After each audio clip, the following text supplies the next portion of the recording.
Ir taip tų pinigų tada daugėja, ir taip tie pinigai tampa balti, geri pinigai, kurie iš tikrųjų padeda aplinkai.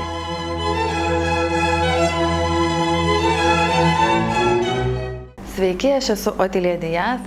Šiandien tema yra, kaip pinigai išeina. Kodėl pinigai išeina? Daug žmonių sako, pinigai ateina, bet jie taip greitai išeina ir taip greitai pabėga.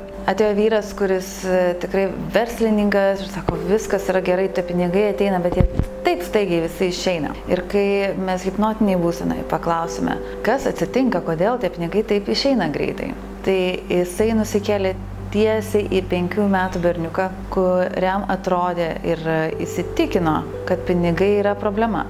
Nes kai jo mama duodavo jam pinigų, kišenpinigių ir sakydavo nusipirkti pietus, tai jisai norėdavo iš tikrųjų nusipirkti žaislų ir taip taupė.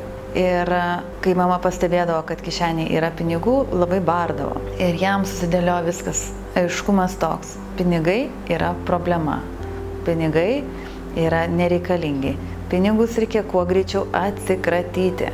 Ir jisai tiesiog dalindavo pinigus, tiesiog atiduodavo pinigus. Ir jau suaugęs dabar 30-40 metų vyras elgiasi lygiai taip pat, kaip ir būdamas mažas, nes tas senas įsitikinimas, kad pinigai yra problema.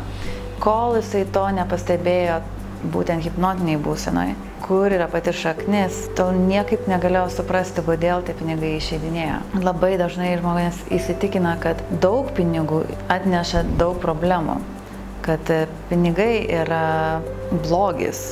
Jeigu žmogus yra turtingas ir su pinigais, tai reiškia, jis kažką padarė blogo, kažką įvykdė negero, nes jisai yra turtingas. Ir tai irgi kyla iš tų senų laikų, kai turtingi žmonės išnaudojo paprastus žmonės ir tiesiog buvo vergystė arba vadindavo darbu ir tiesiog išnaudodavo ir turtingi žmonės tikrai atrodydavo labai blogi žmonės, išnaudotojai. Ir tas įsitikinimas per kartų kartas jisai eina labai ilgai ir kartais net, kad paprastam žmogui turint pinigų, turtingas žmogus juos atima. Arba tas paprastas žmogus tiesiog savaime atiduoda, nes tiesiog tiki, kad pinigas yra problema. Ir tai yra išsivystę labai plačiai ir tik atrandat savyje, būtent kur ta šaknis yra įmanoma tikrai ištrinti. O pinigai iš tikrųjų yra visiškas gėris, pinigai yra komfortas, pinigai yra investicijos ir būnant su pinigais, taip, yra įmanoma padėti planetai, yra įmanoma padėti aplinkai ir padaryti gerų darbų ir iš tikrųjų padėti tiems, kuriems reikalinga yra pagalba, bet tam reikia turėti pinigų. Todėl visiškai apvertus visą šitą istoriją ir pasižiūrėjus teisybę į akis, suvokime, kad pinigai nėra blogis, pinigai nėra problema, pinigai yra laisvė.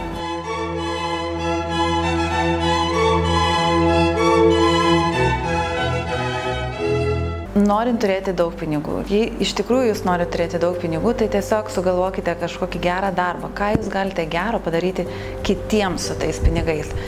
Ir tai bus didelė motivacija turėti daug pinigų.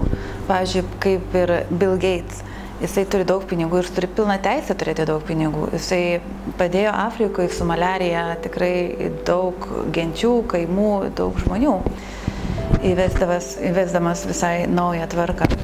Ir taip tų pinigų tada daugėja ir taip tie pinigai tampa balti, geri pinigai, kurie iš tikrųjų padeda aplinkai.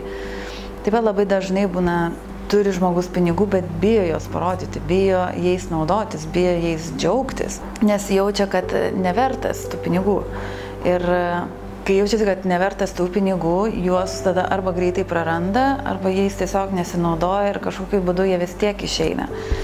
Tai jeigu jūs įdėsite tą jėgą, tą gražią energiją į pinigą ir iš tikrųjų kažką aplinkui atliksite gero žmonijai, gero planetai, gero savo aplinkai, ar padėsit žmogui, gyvūnui, aplinkoj, kas yra jaučiama širdyje. Ir tada tie pinigai pavirs tokie visiškai kitas suvokimas ir visiškai kita energija. Ir tada tas pinigas jisai bus ir jisai ateis. Ir jisai užsisuks ateimas pinigų.